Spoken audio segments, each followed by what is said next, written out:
Thank you for inviting us to be here. We're here representing the Straits program. My name is Shirley. And I'm Ruth Brenner. And together we hope to improve transportation for all seniors and those in need of special help. And we've had fun this summer working together, so we hope it continues. Thank you. Hi, I'm Nancy Daly from the Brookline Board of Selectmen, and I'm delighted to be here at the Brookline Community Aging Network's awards event today. And the major award is going to Governor Michael Dukakis, who really has done more for public transportation in this state than anyone. So we're delighted to be to have him here today. He's going to speak about some of his efforts in transportation, and I think there's a good crowd and people are very excited. Look, we're both Brookline kids, grew up in the town. Kitty went to Runkle, I went to Baker. We were 3 years apart in high school, and here we are, 52 years later, still going strong. But it's great to be here. We're mass transit advocates. We're going to talk a lot about the T, which is a lot of problems these days. And in the meantime, Kitty does great work, mental health, and lots of other good things. But we have 12 grandchildren, which are a lot, and one of them just got her own piano and was so emotional about this piano arriving that she couldn't talk to us. But she sits at that piano every day she comes home from school. And she's obviously got her great-grandfather's genes, because Kitty's dad was Harry Ellis Dixon, who played with the Boston Symphony, who was the associate conductor of Boston Pop. So it's great to be here, and we're going to spend a little time talking about this public transportation system and also what to do about it. Thank you. Great.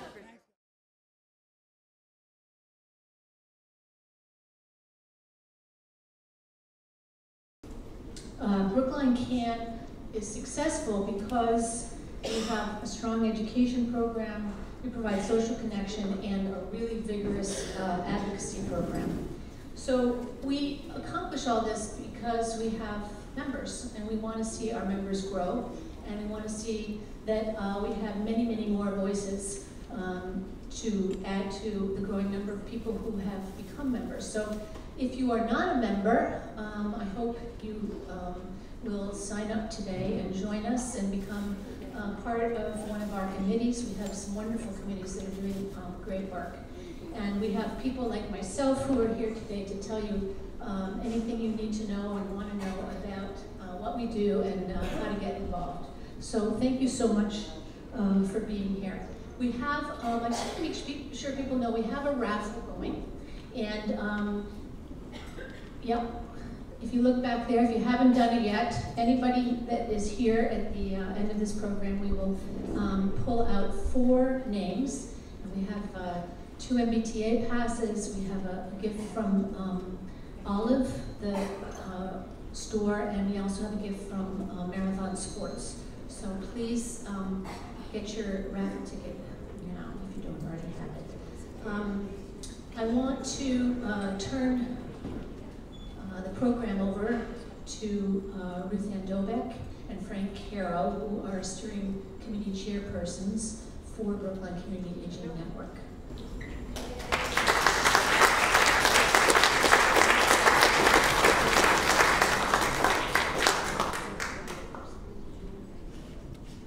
Welcome everybody. I'm Ruth Ann Dobek, the director of the Brookline Senior Center and co-chair of Brookline CAN.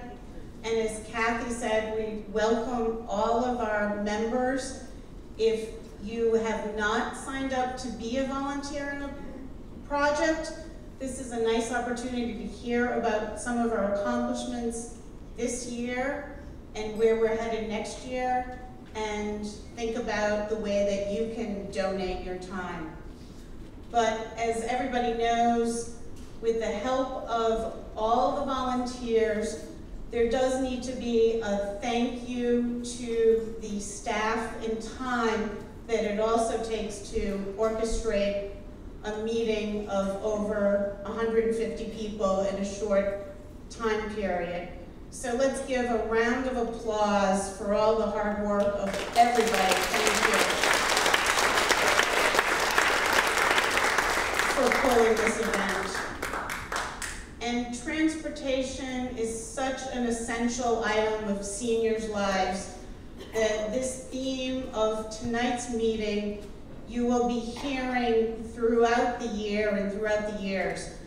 If we did nothing else for seniors in Brookline, it would be providing a robust transportation program.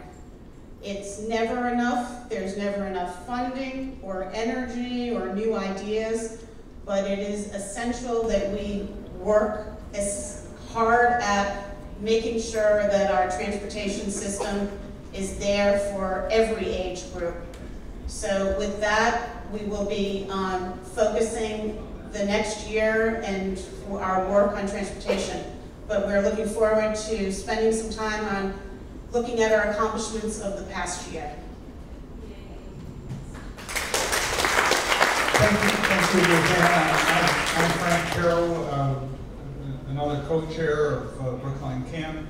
I'd like to take just a moment to thank all of the people who have contributed over the past year as Brookline CAN volunteers who have been working on our various committees, kind of ranging from communication to membership, to the Liverpool Community Advocacy Committee, and so on. You know, I have a sense that there's an enormous amount for us to do as an organization, but at the same time we have accomplished a lot, and what we accomplish, we do because of the efforts of our volunteers. We're fortunate to live in a community with many talented, community-minded residents, many of whom have stepped forward to help us, and we're very pleased with that, and this is an occasion for us to celebrate that. But there's much more for us to do, and we look forward to more people joining in the effort. I think we're now in the part of the program where we're ready to move on to our Community Service Award, and we're pleased to have Selectman Nancy Daly here to introduce Governor Dukakis.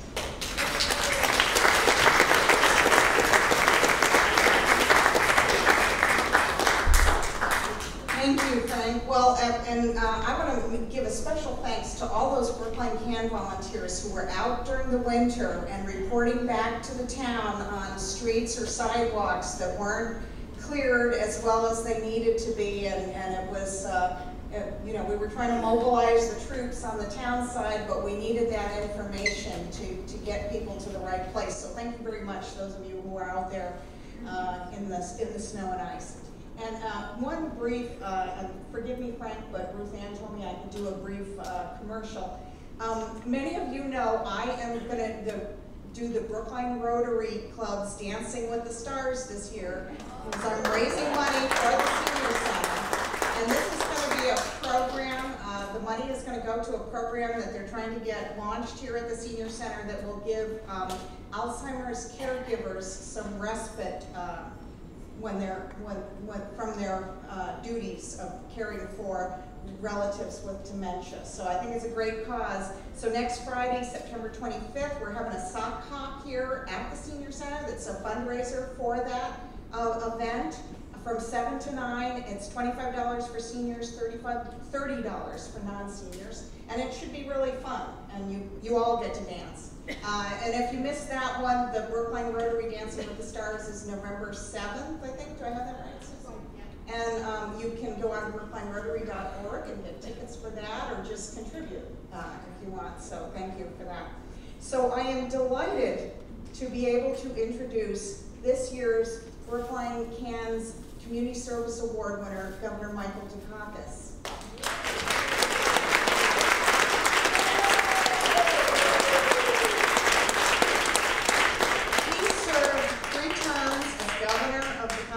He was the Democratic candidate for president in 1988, and he's now a distinguished professor of political science at Northeastern University, and I can say pretty regularly I have people coming up to me in town, young people saying, I'm interested in getting involved in running for town meeting or something because I was in Governor Dukakis's class and he told me to go get involved. So we had a number of things.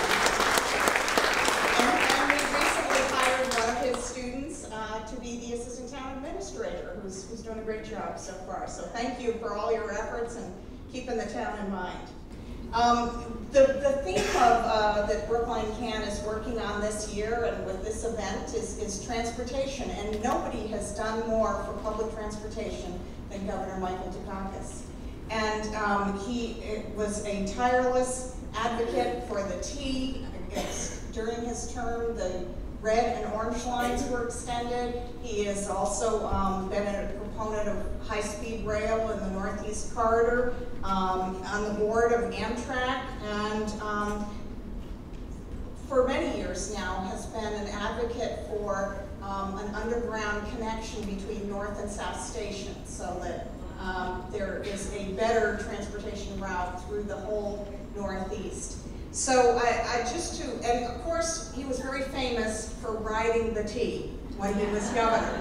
And I can tell you, because I worked downtown in the mid to late 80s, and a couple times I was on the platform there at Park Street when the governor would come down. And so just to give you a picture, so other governors have a limousine. We know at least one of them had a helicopter to take them home. We'd be down on this terribly overcrowded platform, very hot in the summer. And it's in those days, I think the Green Line trains supposedly had air conditioning, but it didn't ever seem to work back in those days. So if it was a hot day, it was pretty uncomfortable. But in addition to that, there would be a group of people trying to get close to the governor to tell them about their issue or their concern or whatever it was, so that he'd be, trying to ride this overcrowded, hot train and also deal with all these people that wanted to talk to him. So I think he deserves a lot of credit for that.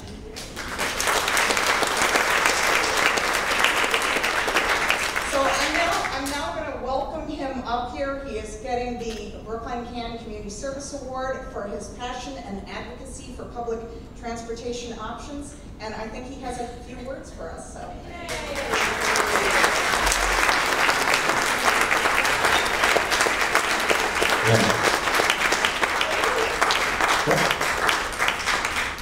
We've got a plaque here. We've got a plaque. Thanks, Nancy, very much. Thank you.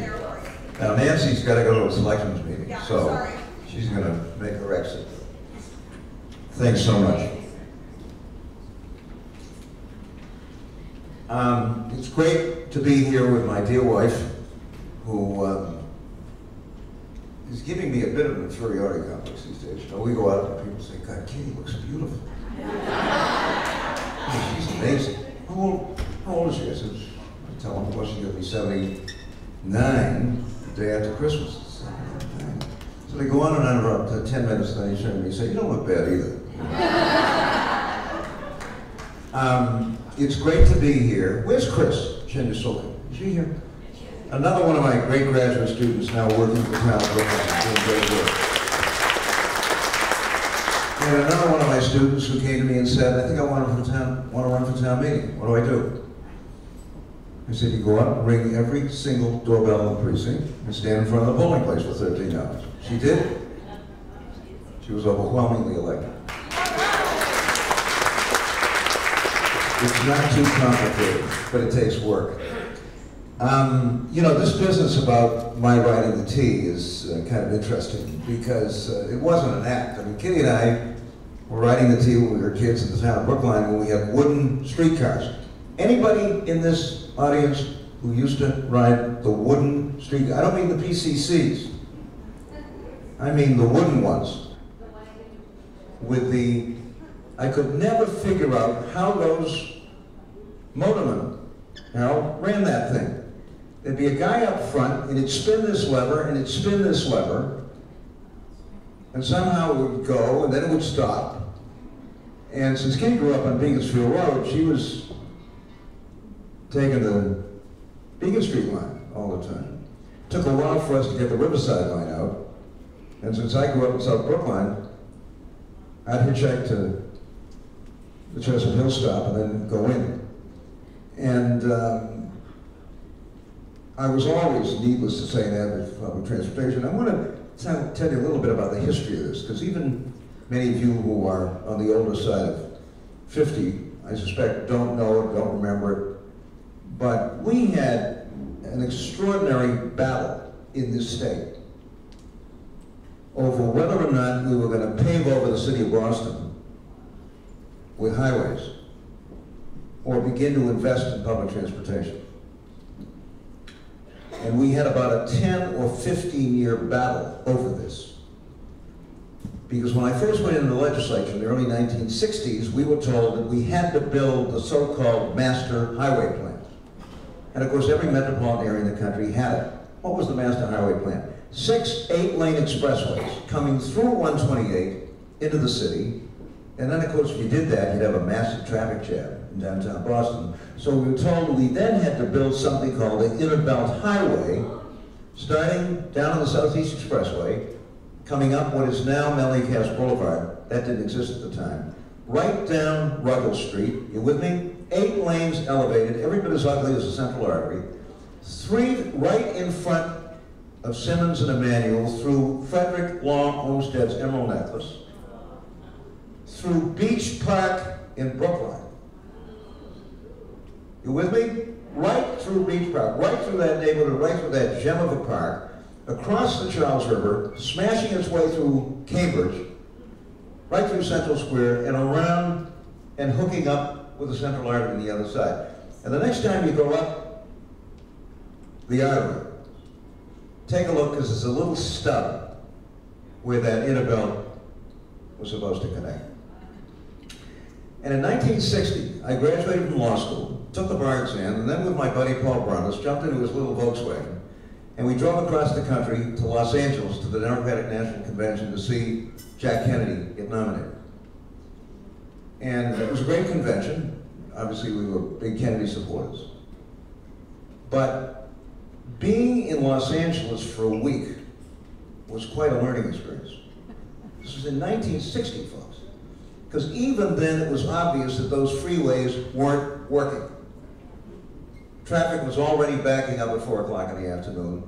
And living in Los Angeles in 1960 was like living in a toxic stew. You'd walk down the street, your eyes burning and tearing. School kids in Los Angeles couldn't go outside for recess 40 to 50 days a year because the air was so unhealthy. And I came back from that convention and said, I don't think we want this for Boston. But everybody, I mean, the whole establishment said, you gotta build those highways, you gotta build those highways. And you're looking at the first elected official in this state who got up and said, it's time to kill those highways. And to take that money, if we possibly can, and put it into what was, I think the T's bad these days, should have been around in 1974. I'm serious, it was a basket case. My streetcar, these were the old trolley cars, used to break down 3 days out of 5, from Longwood to Park Street. I'm not kidding you. You never knew when you'd get to work. And of course I've been, you know, I'm a transit guy, I've been campaigning, we're going to really take this system and make it the best in the world. And people give you about a month, folks. Then we got to February, and the breakdowns continued. Folks started looking at me in the streetcar and basically saying, hey, Gov, what are you going to do about this? So I went up to a motorman one day. You know, talk to the folks that are working there. They'll tell you. And I said, what the hell is going on here? I mean, we're breaking down 3 days out of 5. He said to me, they're not replacing the pans. I said, what's a pan? He said, it's a piece of metal that is bolted underneath the streetcar and protects the motor and the electrical system from snow and ice. Now, this is February. And I said, They're not replacing them. Well, the new streetcars are being made by Boeing. And they're due in June. And I think somebody figured, well, we'll save some money. Don't replace the pans. Because by June, we'll get these new ones. Which turned out to be the worst streetcar ever made. Don't ask an airplane manufacturer to make a streetcar. And those cars broke down every 800 miles. They needed 2 mechanics per car to keep them in business. I'm not kidding you. That's the situation that I and the folks that worked for me inherited in 1975. So I appointed the guy who I think is the best state transportation secretary that's ever served, in this state or any other state, Fred Salvucci. I mean, where do you find the son of an Italian immigrant bricklayer who goes to MIT, gets 2 degrees, and has political smarts coming out of his ears? That was Salvucci. And he had been the transportation advisor to Kevin White, who was the mayor, until I brought him in to be. And Fred Salvucci was my Secretary of Transportation, folks, for every minute of the 12 years that I was governor. And the first thing we did was to go out and look for a CEO for the team. A first-rate public manager who could take that thing and begin to move it. And Fred said to me, go to Kevin and ask him if he will let Bob Kiley come over and be the CEO of the team. Who was Bob Kiley? He was the deputy mayor of Boston. Didn't know a hell of a lot about transit, he was the first guy, but a great public manager. Subsequently, he began to become a great transit manager. After he worked for me, he went to New York, he became the head of the Metropolitan Transit Authority, and he was so good, folks, that London brought him over to England to straighten out the London Underground. An American going to England to show him. And by the way, it was also the guy that came up with that traffic congestion plan for central London, you know, where you gotta pay if you go through the thing. That was all kind of. What's the moral of this story? You gotta have a first-rate CEO running that place. Right now, there is no CEO. There is no CEO. And Kiley proceeded to do what any good CEO of a transit company would do. 3 top deputies for operations, for maintenance, and for planning and construction. And he recruited some terrific people. My chief of operations, Dave Gunn, is the best transit rail guy in America. Ran 4 of the biggest transit systems in North America after he left the T and became the CEO of Amtrak, and the best CEO Amtrak ever had, and that was not an accident because I was on the board. Kid from Melrose, went to the Harvard Business School, maybe the only graduate of the Harvard Business School who wanted to go to work the railroads. And Fred brought out of the career ranks of the team a guy named Frank Kevel to be the head of planning and construction. Now, who was Frank Kevel? A kid from Dorchester, went to Northeastern, co-op civil engineering student, went to work at the T, was a career guy. And somehow, through one crazy administration after another, Kevel not only became a great engineer and a great construction person, he was a guy of absolute integrity. So what happened? Well, gradually opposition to this master highway plan began to develop, and finally the mayor of Boston, Kevin White, said, I'm against it. I don't think it's in the best interest of the city. We need a first-class public transportation system. But at that point in time, all those highway bucks that we were getting from the federal government had to be used for highways. You couldn't bust the highway trust fund. If it was gasoline tax money, had to be used for highways.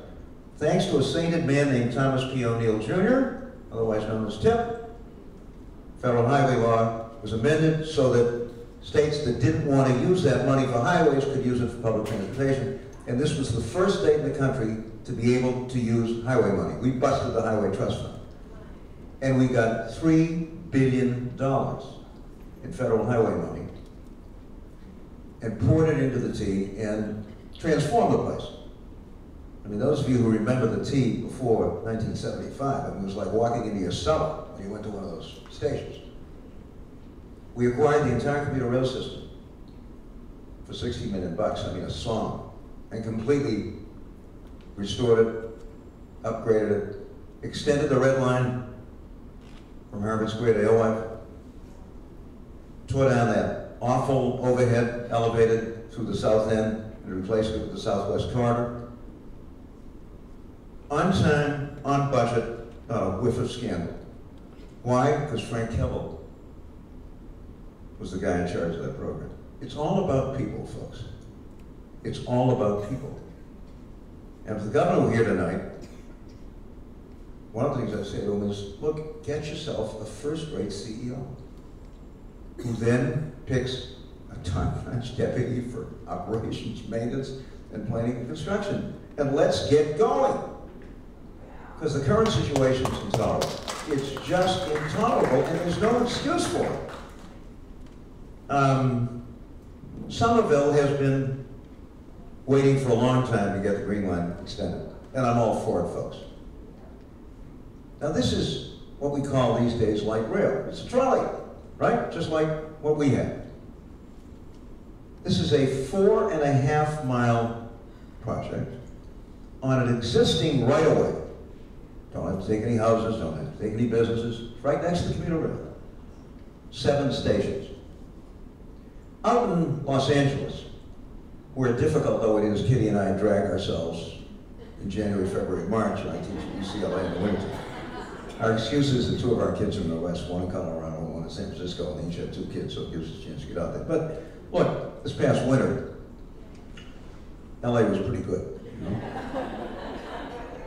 Los Angeles, believe it or not, and the people of Los Angeles voted by better than 2/3 in the middle of the worst recession since the Great Depression to tax themselves to pay for a modern rail-based, largely light rail system. And they are now under construction with 5 major transit projects. One of which, by the way, is their version of the North-South Railway. More on that in a second. And one of those projects is the so-called Expo line, which runs, when completed, will run from downtown Los Angeles to Santa Monica, for those of you who are familiar with the geography of Los Angeles. 16 miles, light rail. The first half of that project was completed last year. I mean, we've written it. 8.5 miles, 12 stations, and a tough project. Total cost, $930 million, with an overrun. So how come 4.5 miles on an existing right-of-way through Somerville with only 7 stations is now estimated to cost $3 billion? Folks, this is insane. This is absolutely crazy. That Somerville project ought to cost, I don't know, $600 million. And the feds already gave us $1 billion. I mean, something is radically wrong. And the something is that there's no Frank Kevel at the T these days. It's really as simple as that. Instead, we've got this convoluted contracting process with consultants coming out of our ears. $3 billion for 4.5 miles of light rail and 7 stations. And this is not a subway. This is on the surface, right next to the commuter rail. The folks down in southeastern Massachusetts, one of our more depressed, chronically depressed regions, have been, for years, asking for first-rate commuter rail service for River New Bedford time. We already have that service to Stoughton, for those of you familiar with commuter rail in the South Shore. So we're talking extending that service over an existing right-of-way. It's not the greatest of shape, but you know, we had a lot of trains in this state, in this country back in the old days. A lot of those rights-of-way are still around. Over an existing right-of-way. T says it's going to cost $2.5 billion. Folks, this is nuts. I mean, that project could be built for 1/3 of that. And as a result, it's stuck, because we haven't got the money. And then the folks, my pals in southeastern Massachusetts, say, well, yeah, we really want this, and they're pushing it, and they're pushing the new governor, and so on and so forth. But of course, South Station is so crowded with trains that we're going to have to expand South Station. That originally was supposed to cost $200 million. What do you think current cost is? Estimate. $1.6 billion. That's insane. And in any event, North Station has a congestion problem.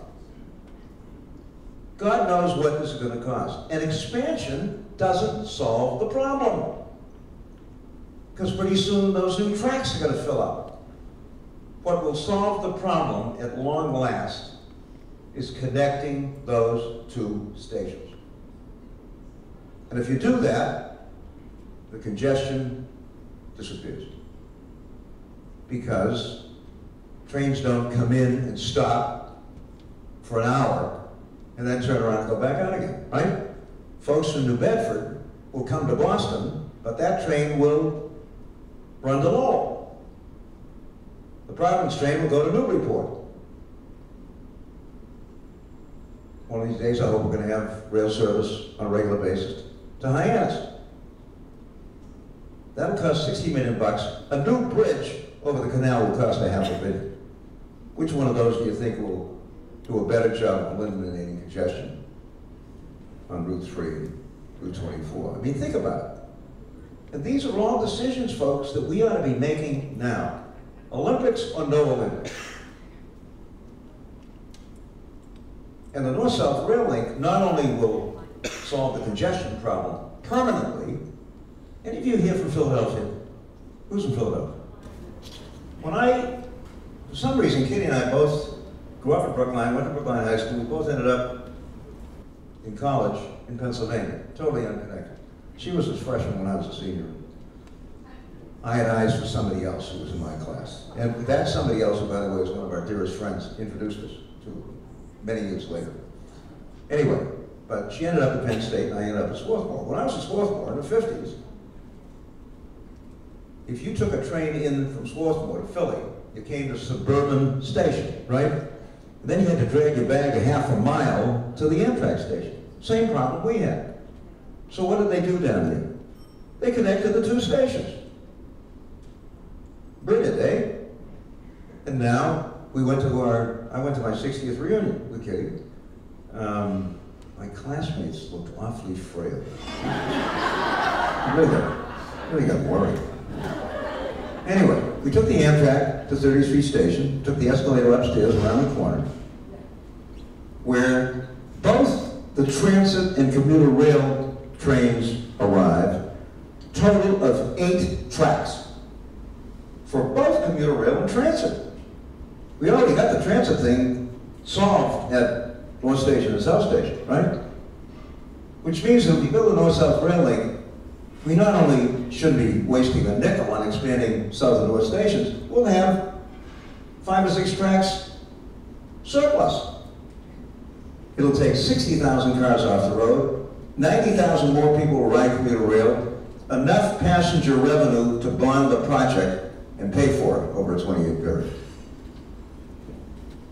Now, what about Brookline? Well, we are remarkably well served by public transportation and have been for a long time. What we need is excellent equipment, well maintained, and service that you can rely on. So the other day, this is what happens when you ride the T. It's not just the guy, the motorman, who tells you what's wrong with the thing. So I'm supposed to speak to the Duke alumni downtown, little breakfast and so on and so forth. And I was running a little late to begin with. I arrived at Longwood 25 minutes for a car.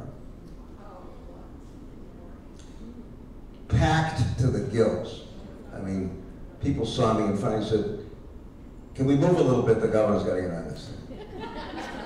So we got to Kenmore. What do you think happened? Partly inconvenience, but this car is being taken out of service. How many times have we heard that? We get out of the car, and there must be 500 people on the platform. Kenmore can't get in the cars that are coming behind ours. So I got there an hour late, and fortunately for me, these Duke alumni stuck around. You can imagine what I talked to them about.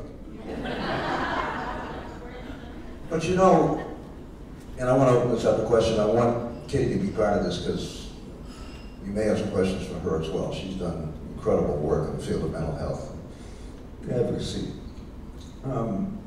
We shouldn't have to put up with this, folks. And what happened this past winter is totally unacceptable. T never stopped during the blizzard of '78, right? In fact, because I had banned all automobile traffic, it was the only way to move around. And thousands and thousands of people who had never ridden the T rode it for the first time, and some of them said, hey, this isn't bad. I mean, you want your transit system to perform at its best when conditions are worse. And there was no excuse for what happened, folks. And I was so upset. We were on the West Coast. People say to me, what's it like in Los Angeles in the wintertime? It's like the Cape in September. That's what it's like. I don't want to make you feel bad. And I got so upset, I called Dave Gunn. And I said, David, we didn't stop during the blizzard. I said, what did you do? He said, you really want to know? He said, yeah. He said, well, the first thing we did was to run the trains 24 hours a day, which you have to do, folks, in a serious storm, otherwise you get drifting and then you're gone. And the second thing we did, he said, was to go out in the street and hire 300 guys, I guess they were mostly guys, give them shovels and tell them to shovel. Real high tech, right? And I was telling this story down at the offices of the State Transportation Department, and there was a guy there named Tom Timlin, who had been Tom Menino's Transportation Commissioner, and has just moved in to run the Highway Department while Frank DePaul is trying to do some things with the T that are long overdue. And he was there, and I told the story. He said, you know something? He said, I was one of those kids that was shoveling. You know, run the trains all day long. And by the way, if they had asked the folks who work at the T, that's what they would have told them. Run the trains all day long and shovel. So we've got work to do, folks. This should be the best public transportation system in America. And I'm not kidding. We've got to connect those two stations.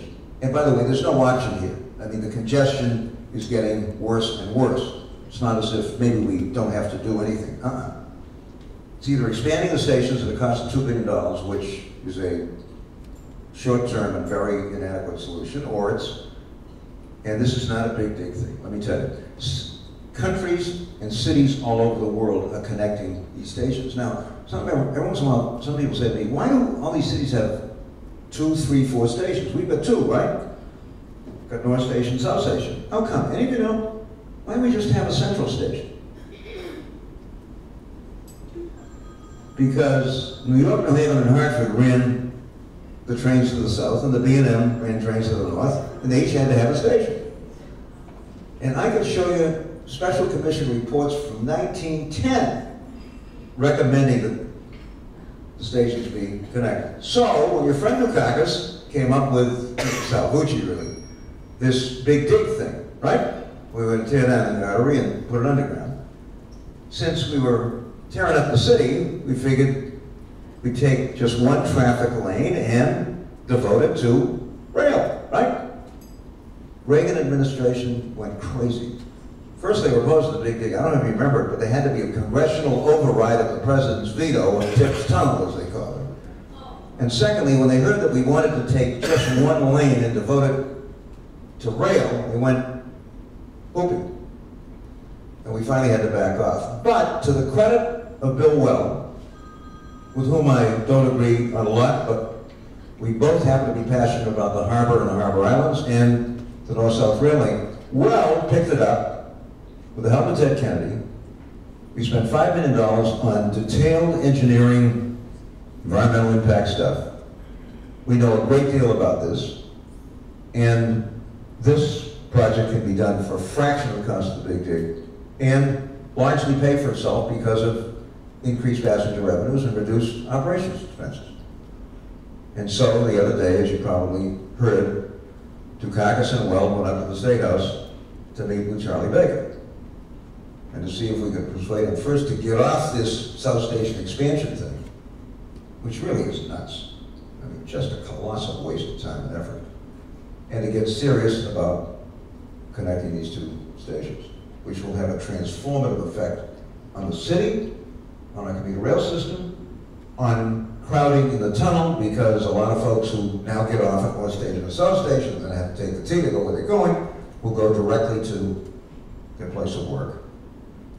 And will make it possible for Amtrak high-speed trains to come to and through Boston, to northern New England, and to Montreal.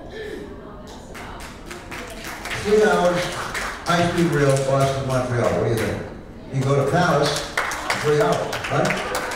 Well, think about it. Wouldn't that be a great connection for those two cities? And you know, we have a long history together with. So, you know, there are great possibilities here, and I hope we can do this while at the same time making sure that all of you get the kind of excellent public transportation system that you're entitled to get. About time.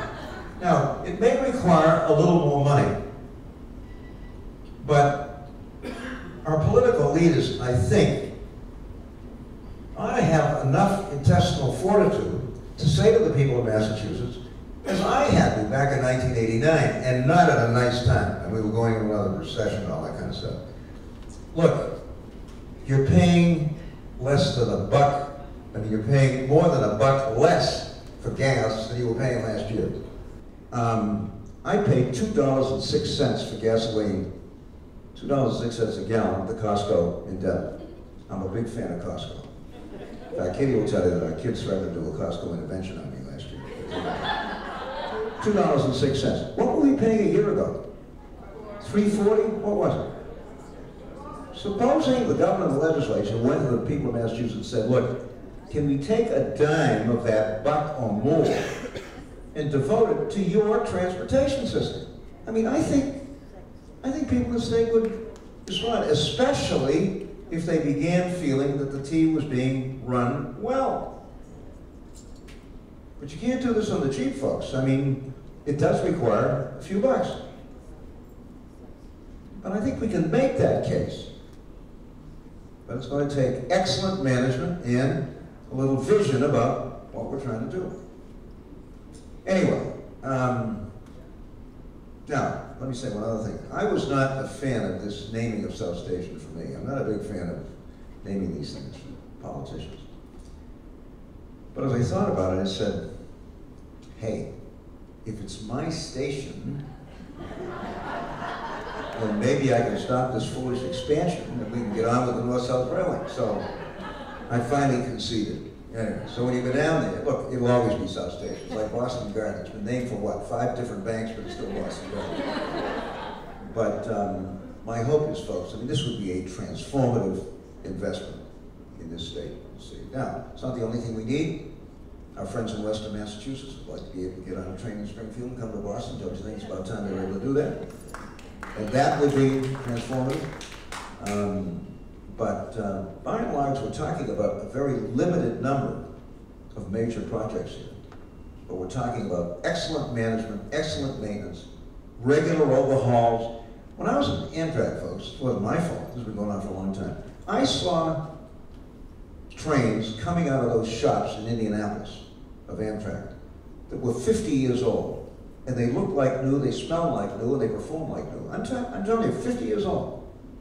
But they were getting regularly overhauled. And that's what you gotta do. Just can't run these things into the ground and say, oh, geez, they're 20 years old, we can't use them. That's nonsense. Anyway, I'm gonna stop at this point. I hope you have lots of questions. And I want Kitty, who by the way is looking great these days, but just went through 5 horrible weeks of vertigo. I don't know how many of you have ever had this experience. And it was terrible, awful. And the medication they gave her made her completely delusional. She thought her dad was back in town. I'm serious, I'm not kidding you. It was really scary. But look, she's gonna be 79 the day after Christmas. And if there's a better looking 79-year-old in the United States of America, I don't know. Of course, Medicare has been helpful. But as you know, Kitty went through 17 years of recurring cycles of depression. And that is an affliction that especially affects older people. Nothing worked. Therapy didn't work, medication didn't work.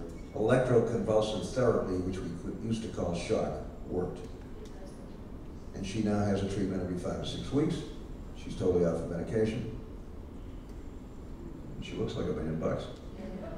So if any of you have questions for her, especially about mental health, folks you know that suffering from depression or that kind of thing. She'll be happy to respond. Anyway, a few questions about the tea or anything else? Yeah? How did the governor respond to your proposal? With cautiously. And I say this, you know, I say this supportively, but when you've lived all your life in a town which has two major train stations that are always full of trains that aren't going anywhere, it's difficult conceptually to understand that connecting them will eliminate all of that. And so, you know, at one point he said, and I was there with Brad Bellows, who was an architect and was a member of Weld's Citizens Advisory Committee and knows as much about train stations and connecting them as anybody I know. And he had done a little slideshow for the governor and that kind of thing. At one point he said, well, if we do South Coast Rail, that is, if we get trains down the Fall River, New Bedford, how can we do that without expanding South Station? And Brad kind of went back and said, well, see, it's going to be very different. The trains will come in, stop for 4 minutes, discharge their passengers, and go to Newburyport or wherever.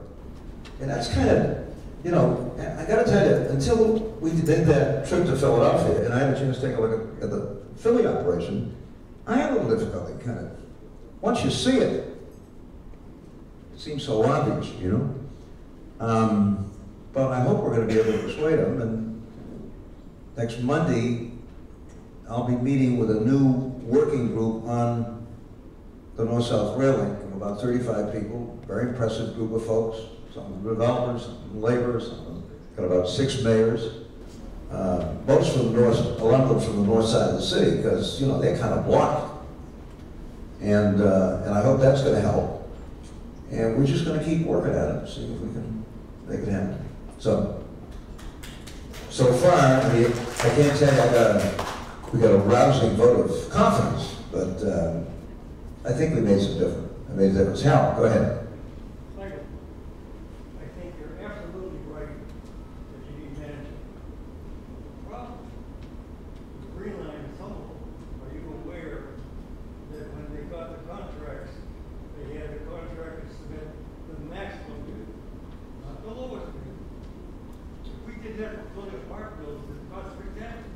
Look, if I had done that when I was governor, people would say you're out of your mind, right? But that's the problem. You don't have construction people. Ken Moore's took a year and a half to build something that can build in 4 months. That's where your problem is, right there, construction.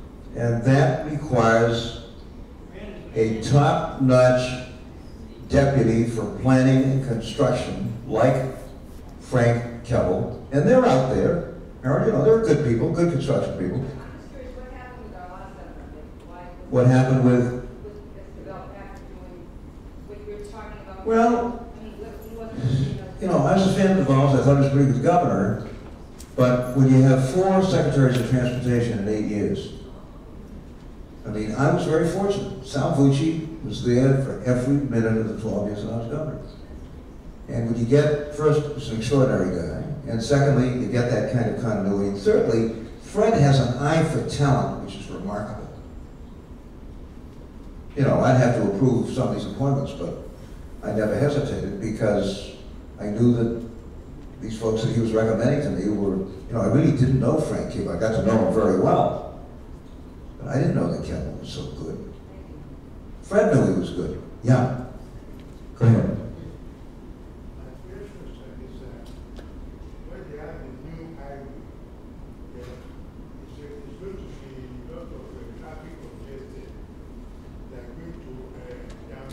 Yeah. Because right now, if you see any demo that's traffic congestion, you have more highways. That should be close. I agree with you. So, well, I'm sorry. If you got more highways, you'll get more traffic and you'll get more congestion. That's right, which is why, you know, this kid from Brookline who went into the legislature said, it ain't gonna work. The more highways, the more congestion. The more congestion, the more pollution. The more highways, the less money for public transportation. Why you spend it on these things that aren't working? I mean, that was the whole point. And you know what's interesting, folks? I teach my kids this in at Northeastern. I say to them, you know, if you think the conventional wisdom is wrong, challenge it, because you're probably right. You remember when we were going to tear down Fenway? Remember that? It was a done deal. It was a done deal. And the city and the state were going to put $300 million of the taxpayers' money into Fenway. Now, I'm a big sports fan. I think I went to my first Red Sox game, folks, when I was 4½. In 1938, I'm not kidding you. Lefty Grove was pitching, Rick Farrell was catching, Jimmy Fox was on first, Bobby Dorr had just come up, Joe Cronin, Jim Tabor, Vosnick, Kramer. I did a little color in one of the Red Sox broadcasts when I was governor, and Ken Coleman said to me, do you remember your first game? And I said, yeah, and I went through the lineup. I said, but for the life of me, I can't remember who was playing in right field. I got about 20 letters in the governor's office telling me it was Ben Chapman, who it turned out was a horrible racist from Alabama, but he was the right fielder. So we started when I was 4½. My brother was 7½. And my mother, you know, we drove her nuts. We lived at that time in one of those big two families up from Cypress Street, on Borsa Street. And so she took us to the game. Now, my mother was a remarkable woman. She came over here from Greece when she was 9. She was the first Greek-American young woman ever to go away to college unescorted in the history of the United States. On the Bates College in Worcester, Maine, from Haverhill. Unheard of, right? But she didn't know a bat from a broom handle. I mean, she had no idea what was going on. All she knew was we were out there swinging these bats all the time. And she went to the game with us. And we came back, and we said, Mom, can we go again? And she said, boys, if you want to go, you can go. But I won't be with you. I've never been so bored in my life. She had no idea what was going on. But look, I thought tearing down Fenway was nuts. But the whole establishment, $300 million. Anyway, then we get the new ownership group. And I discovered that Larry Lucchino, of all people, was going to be the new president of the Red Sox. And Kitty and I had met Lucchino when I spoke to the San Diego City Club about high-speed rail. What else? About 3 or 4 years before the new group acquired the Red Sox. And the venue for my speech was the front lawn of Larry Lucchino's modest cottage in La Jolla overlooking the Pacific Ocean. And then 3 or 4 years go by, and then turns out he's going to be the president. So I called him up, congratulations, great to have you. He wanted to know where to live. And where they, you know, some community was fairly close to Fenway and had good schools, so I said, you want to live in Brookline? So the Lucchinos live in Brookline. Tito Francono lived in Brookline. John Henry has spent, I don't know what, on a new house in Brookline. They're all in Brookline. Anyway, so I'm responsible for that, for better or for worse. And then I said to him, and by the way, Larry, I said, I hope you'll take a good look at this Fenway teardown thing, which, by the way, was supposed to cost $850 million. He said, yeah, we're going to do that. And he brought up this wonderful architect from Baltimore, Janet Marie Smith, who had done Camden Yard for him. And so he said, we're going to do that. He said, by the way, he said, don't you remember what you said to me about Fenway Park when you were at our house? I said, no. Did we talk about Fenway? He said, yeah, you said that anybody who was for tearing down Fenway ought to be criminally indicted. Yes, I did. So what's happened?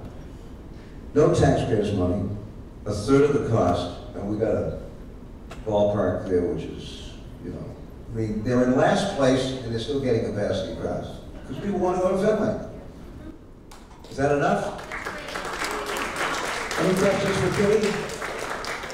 Well, we'll be around for a few minutes afterwards, and then we're heading for a surprise party in Fort Lauderdale tomorrow for a very dear cousin, so we're going to head there. Anyway, the one thing we got to do before we leave is sign up as members, so I hope you'll let us do that, okay? But great to be with you. Thanks for coming. And thanks for all your support. Thank you so much. There was a lot of people you mentioned who could also become members, so spread the word. Larry Lucchino, you know, we want to move into our awards. We have 4 awards, and we want to turn it over to Frank to begin that process. Thank you so much. Hi. I want to add my thanks to Governor Dukakis for a marvelous presentation. We really enjoyed having him with us. Really added something special to our event this year. We now want to call attention to some of the projects that were special accomplishments in the past year. And I want to start with our work on winter sidewalk conditions. And this is something that Nancy Daly alluded to before she left. And I should say that this is a topic that we have been on to for several years. We've been sensitive to the importance of safe sidewalks and accessible sidewalks throughout the winter. And we've focused particularly on the commercial areas. It was as a result of our advocacy that the town administration has taken winter sidewalk conditions more seriously. Last winter, the town administrator, Mel Kleckner, with lots of support from Nancy Daly, established what I call a slippery sidewalk task force. And since I was appointed to be a member of that task force, I can assure you that the town departments took the topic extremely seriously. It was really very encouraging to see a dozen people representing the town and some of the business interests in the town and some other citizens sitting around the table in the selectmen's conference room actually taking the subject very seriously and making plans. And it was all happened before we had the serious snows. And as a result of that effort, the sidewalks were actually in better condition last winter than they had been in previous years.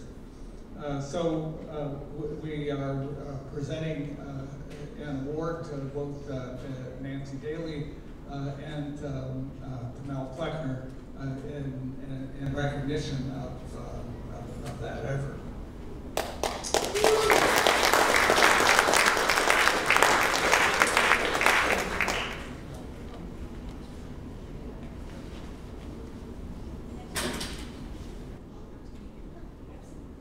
Okay, the next award has to do with our research initiative, and we want to be particularly thankful to Kathy Burns and to the Jewish Family and Children's Service who made some resources available to us that enabled us to do 2 projects that we would otherwise not have done. And I should say that until this past winter, our efforts were entirely on a volunteer basis. But thanks to the resources from this project, we were able to bring in some people some highly accomplished people who received modest stipends for doing projects to us, and we were able to get 2 projects done. The first of these involved collaboration with Brookline Housing Authority. We're very, very interested in getting residents of the senior buildings more engaged in our work. We particularly wanted them to focus on some of our concern about sidewalks. And sidewalks immediately around those buildings. We're very, very interested in Brookline residents being able to engage fully in community life. We were concerned that there are some people in those buildings who with mobility limitations for whom getting around is extremely difficult. And so issues with sidewalks that most of us would overlook represent serious barriers for them. So through that project, we were able to engage Janet Seltzer, an extremely Brookline resident and an extremely accomplished community organizer. Janet is here, I believe. I would appreciate her standing up. She was the one who provided leadership for that project, and they did a really terrific job with it. And at the end of it, we had a very successful meeting with the Department of Public Works in which we presented our findings, and we're looking forward to them and following through. with the recommendations that came out of that project. The second project was we were able to engage Mary Dexter, another Brookline resident who I think is not here this evening. And through that project, we expanded our one of our more successful project, our guide to residential buildings with elevators. Through the information that she was able to obtain, we've more than doubled the number of condominium buildings that are included in the guide, and we expect soon to have a printed version of that guide. That the information is now currently available on the web.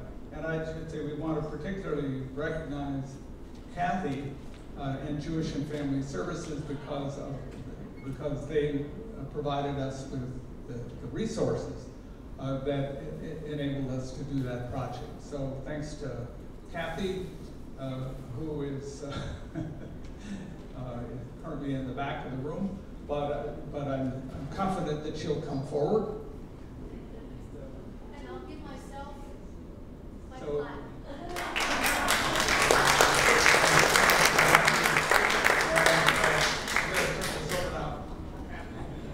okay, it's my pleasure to present to Shirley Sella an award for her contribution as a volunteer who has worked to improve transportation access for seniors in Brookline and Newton by helping to establish the Straits Center. So where are you? Come up and get me. So I've known Shirley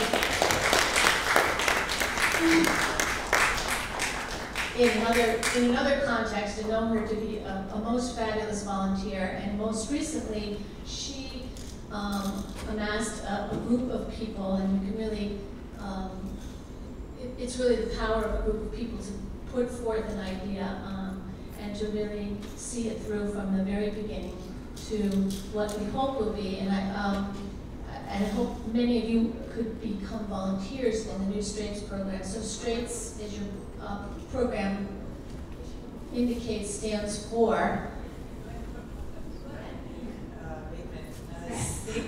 Senior Transportation Resources. Advice, information, training, and support. For those of you who know about the SHINE program, I kind of liken it to a transportation SHINE program, and so we're really excited. Shirley took the idea, she ran with it, helped with an application to the federal government, and so they'll be hiring a coordinator, and we can't wait to see what happens. And so thank you so much for your vision and execution.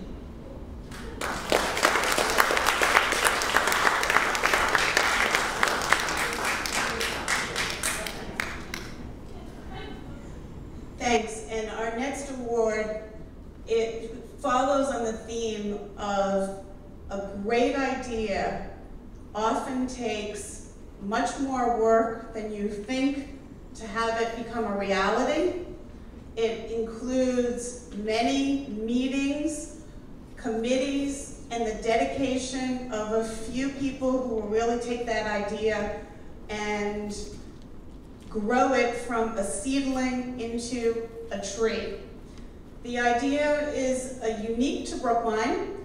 We have a tax work-off program where people who dedicate 125 hours to the town of Brookline in many municipal departments receive $1,000 off their property taxes.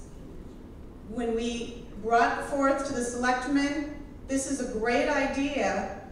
We had a former selectwoman, Estelle Katz, who was on the advisory committee, said, don't forget about the renters. What about people who rent and have financial need? This was back in 2009.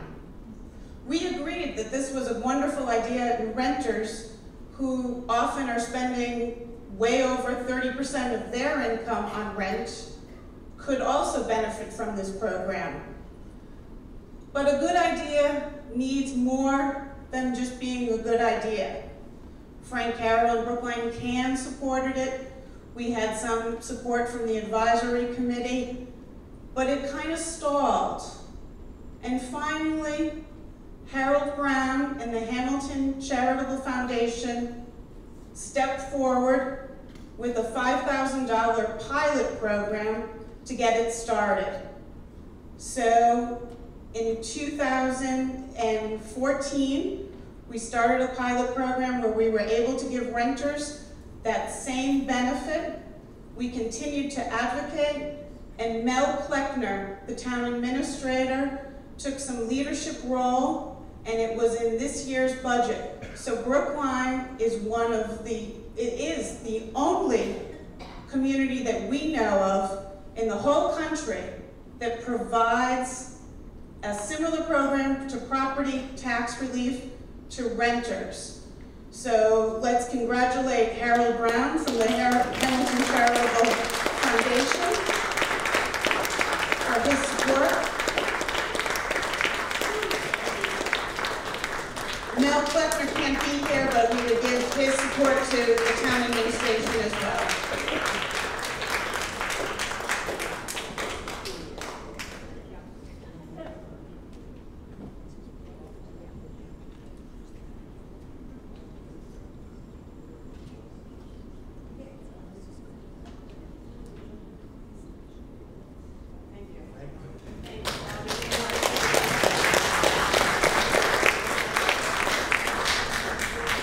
It's a great group, I think, but I've often recommended you should have a dating bureau here. I keep suggesting that, but nothing happens. That's what I'm going to go on, huh? That's what you're trying to tell me, Michael. That's gonna, how many people would like to add a dating service as part of Brookline CAN's membership? Okay, there's quite a few hands up.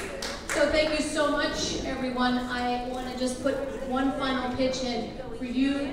If you're not a member, to sign up to be a member, and if you are a member, to please spread the word and bring a friend to become a member. I also want to thank my partner in crime right here, Henry Winkleman, for all the work he did on developing your program and the signage and all of that stuff. Thank you, and good night.